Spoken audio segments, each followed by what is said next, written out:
Seorang pemuda menatap dengan tajam lawan yang berdiri di hadapannya. Meski tubuhnya penuh dengan luka, tidak terlihat sedikit pun ketakutan dalam sorot matanya. Pemuda itu bernama Lindong. Demi mengobati penyakit ayahnya, Lindong memutuskan datang ke Gunung Tiemu dan bertarung untuk memenangkan sedikit uang.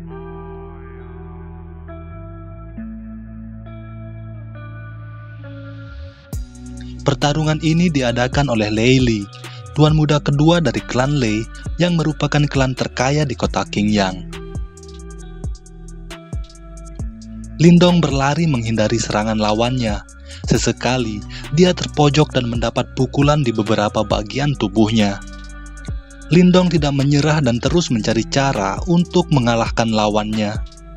Lindong melompat dan menambah rasa sakit di wajah lawan dengan membenturkan kepalanya. Serangan Lindong membuat lawannya linglung dan tidak bisa melihat dengan jelas. Lindong mundur ke belakang, dia berlari dan melompat, lalu dengan sekuat tenaga, Lindong memukul tengkuk lawannya.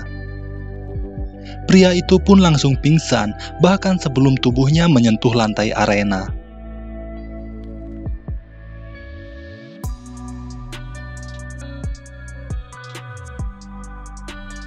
Tuan muda Lei melipat gandakan taruhan sebanyak 20 kali lipat. Tanpa banyak pertimbangan, Lindong setuju dan bersiap untuk pertarungan selanjutnya. Namun Lindong menyesal setelah mengetahui bahwa lawannya bukan manusia.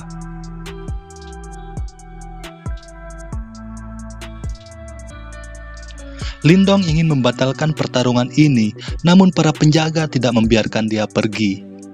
Kali ini Lindong harus bertarung melawan harimau piton api yang terkenal ganas dan kuat.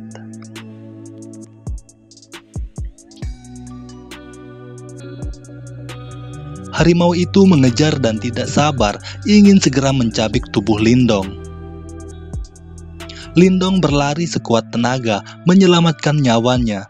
Harimau piton api sangat gesit dan memiliki daya tahan tubuh yang luar biasa. Lindong terpojok, cakar harimau yang tajam tidak lama lagi akan membelah tubuhnya. Tiba-tiba, awan hitam yang tidak biasa muncul dan menutup langit yang tadinya cerah.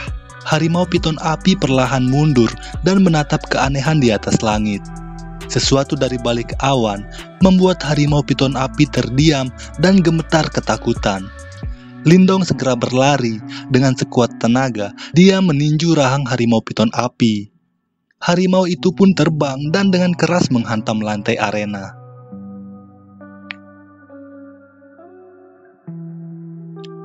Lindong tidak merayakan kemenangannya dan segera pergi dari arena pertarungan. Dia mengambil hadiahnya dan bersama dengan Lin Qingtan, mereka meninggalkan Gunung Tiemu tanpa ada yang memperhatikan. Tuan muda Lei sangat marah dengan kemenangan berturut-turut Lindong. Hari ini Lindong telah membuatnya rugi besar dan kehilangan banyak batu yang yuan. Tuan muda Lei segera memerintahkan pelayannya untuk menyelidiki asal-usul Lindong. Sebuah pesan tiba di sekte istana Taiking memberitahu Ketua Sen tentang bencana langit yang akan datang. Ketua Sen diminta pergi ke sekte Dao dan mendiskusikan masalah ini dengan Ketua Ying. Ketua Sen lalu menyuruh Roer memanggil Ling Qingzu dan menyuruhnya bersiap menuju sekte Dao. Dalam perjalanan, Roer memberitahu Ketua Sen bahwa Ling Qingzu telah turun gunung dan saat ini tidak bisa dihubungi. Setelah tiba di sekte Dao, Ketua Ying menjelaskan tentang iblis Yi yang telah melarikan diri. Jika tidak segera dimusnahkan, Ketua Ying khawatir iblis Yi akan kembali membawa petaka. Ketua Ying juga telah memanggil 3 guru dari sekte Gerbang Yuan untuk duduk bersama mendiskusikan masalah ini. Utusan dari sekte Gerbang Yuan muncul dan menyela percakapan mereka. Utusan itu mengatakan bahwa ketiga guru tidak memiliki waktu untuk berdiskusi dengan mereka. Ketiga guru saat ini telah mengambil tindakan dengan mengatur dinasti utama untuk menemukan iblis Yi. Ketua Ying tidak setuju jika sekte Gerbang Yuan melibatkan dinasti utama. Tugas memusnahkan iblis Yi adalah kewajiban dari sekte Dao. Utusan itu tertawa mendengar ucapan Ketua Ying. Dia mengingatkan tentang pertandingan silat 3 sekte ketika Putri Ketua Ying dikalahkan secara tragis oleh Putri Ketua Shen.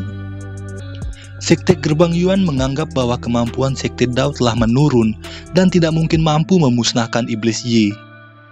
Ketua Shen mengingatkan utusan itu bahwa tugas sekte bukan hanya untuk memusnahkan Iblis Yi, akan tetapi mencari artefak leluhur dan melindungi pewaris yang ditakdirkan.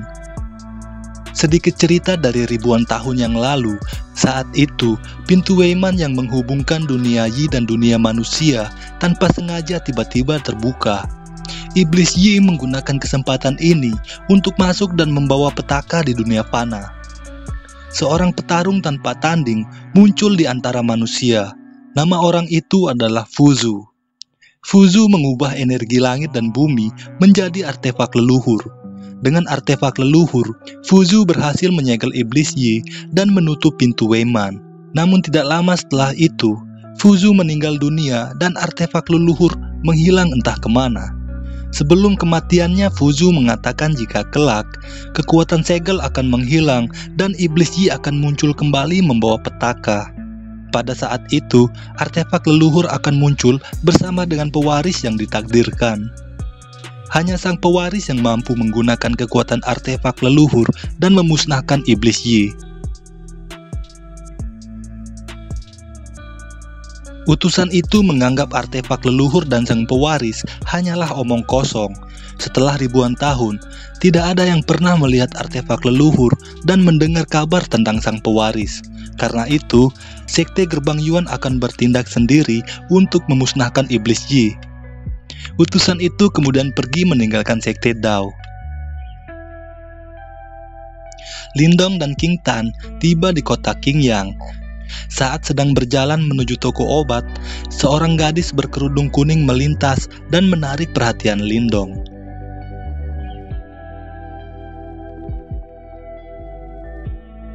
Wanita itu adalah Ling Qingzu, putri dari ketua sekte Istana Taiking. Ling Qingzu datang ke kota Qingyang setelah mendengar tentang Iblis Yi yang telah muncul di sini. Di bawah pohon akasia, Qingzu melihat seorang wanita sedang menangisi kematian suaminya. Kematian suami wanita itu sangat aneh karena seluruh tubuhnya menghilang dan hanya menyisakan setumpuk jubah yang berdarah. Dari jubah itu, Qingzu melihat sisa hawa iblis dan membuatnya yakin bahwa Iblis Yi bersembunyi di kota Qingyang. Lindong dan King Tan tiba di depan toko obat, namun ternyata toko obat ini tidak memiliki buah merah pembeku yang dibutuhkan ayah Lindong. Pemilik toko menawarkan obat terbaik yang ada di sana. Tanpa ada pilihan, Lindong setuju dan menyerahkan semua batu yang Yuan yang dia miliki. Pemilik toko melihat lambang klan Lei pada batu yang Yuan. Dia kemudian memanggil pelayan toko dan menyuruhnya melaporkan hal ini kepada Tuan Muda Lei. Ying Huan terbangun dari mimpi buruk dan segera keluar dari kamarnya. Tanpa sengaja, dia melihat ketua sekte Shen sedang berbicara dengan Roer. Ying Huan mendengar Ling Qingzu saat ini berada di kota Qingyang untuk mencari Iblis Yi. Semenjak kekalahannya dari Ling Qingzu, Ying Huan menjadikan Ling Qingzu sebagai saingan utamanya. Dia bertekad untuk mengalahkan Ling Qingzu dalam segala hal, termasuk dalam menemukan dan memusnahkan Iblis Yi. Di halaman sekte Dao, Ketua Ying memberi Wu Dao senjata pusaka yang dinamakan pisau belati es ganda. Dengan senjata pusaka ini, kekuatan Wu Dao bisa meningkat hingga 3 lapisan. Ketua Ying memerintahkan Wu Dao agar memimpin para murid turun gunung untuk memusnahkan Iblis Yi. Tiba-tiba, Ying Huan datang dan menyambar senjata pusaka. Ying Huan ingin pergi menggantikan Wu Dao untuk memusnahkan Iblis Yi. Wu Dao mengejar dan menghentikan Ying Huan, namun Ying Huan menggunakan kekuatan bilah es ganda dan menjebak Wu Dao dengan mudah. Tanpa membuang waktu, Ying Huan langsung pergi menuju kota Qingyang.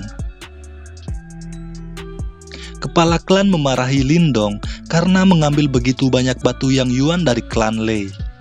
Dia takut jika klan Lei marah dan menggunakan alasan ini untuk menghancurkan klan Lin.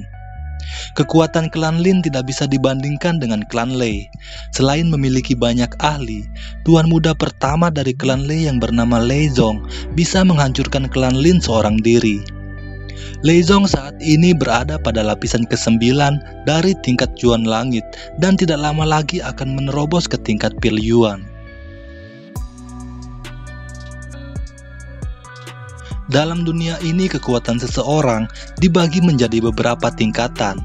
Yang paling rendah adalah tingkat Cui Tian, dilanjutkan dengan Yuan Bumi, selanjutnya ada Yuan Langit, dan yang terakhir adalah tingkat Pil Yuan.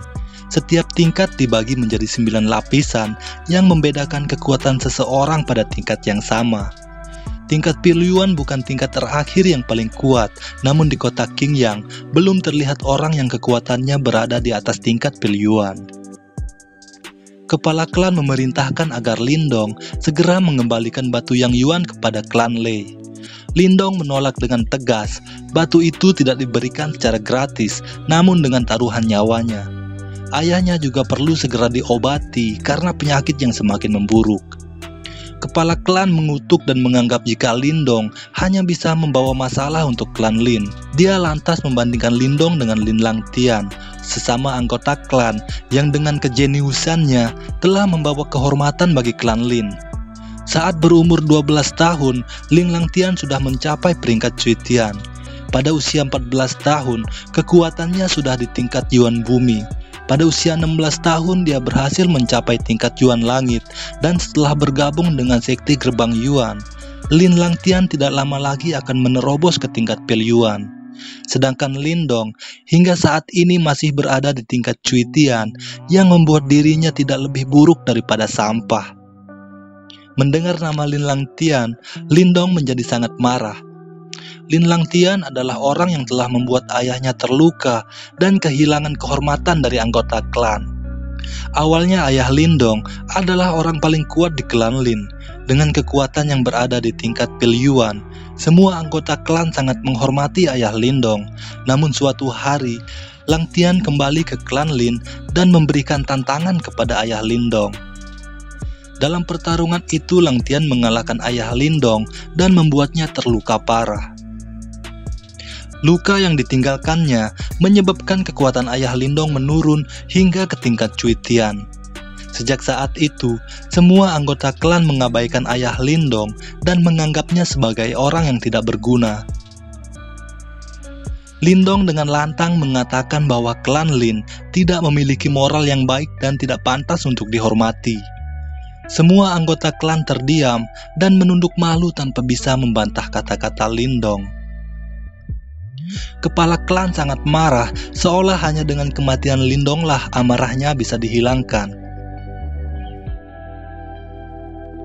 Lin Xiao panik menghentikan kepala klan dan memohon maaf atas ucapan Lindong. Dia bersedia menerima hukuman apapun selama anaknya terhindar dari hukuman klan. Kepala klan yang sudah sangat marah mengusir ayah dan anak itu pergi dari aula keluarga. Lin Xiao tidak ingin melihat Lindong terluka demi menyembuhkan penyakitnya. Dengan hanya berada di tingkat pertama Cui Tian, kemenangan Lindong di arena pertarungan hanyalah keberuntungan saja. Jika dia bertemu dengan ahli di peringkat yang sama atau lebih tinggi, bisa dipastikan Lindong akan terluka parah, bahkan mungkin bisa kehilangan nyawanya. Lin Xiao memperlihatkan kekuatan lapisan ketiga dari tingkat Cui Tian. Hanya dengan satu tinju, sudah cukup untuk mengirim Lindong terbang. Kekuatan pada lapisan kelima, Lindong tidak mampu menahan lambaian tangan Lin Xiao. Lin Xiao hanya akan mengizinkan Lindong bertarung dengan bebas jika dia berhasil mencapai lapisan ke-9 dari tingkat Cui Tian. Lin Xiao ingin memperlihatkan kekuatan pada lapis ke-9, namun penyakitnya kambuh dan dia pun pingsan.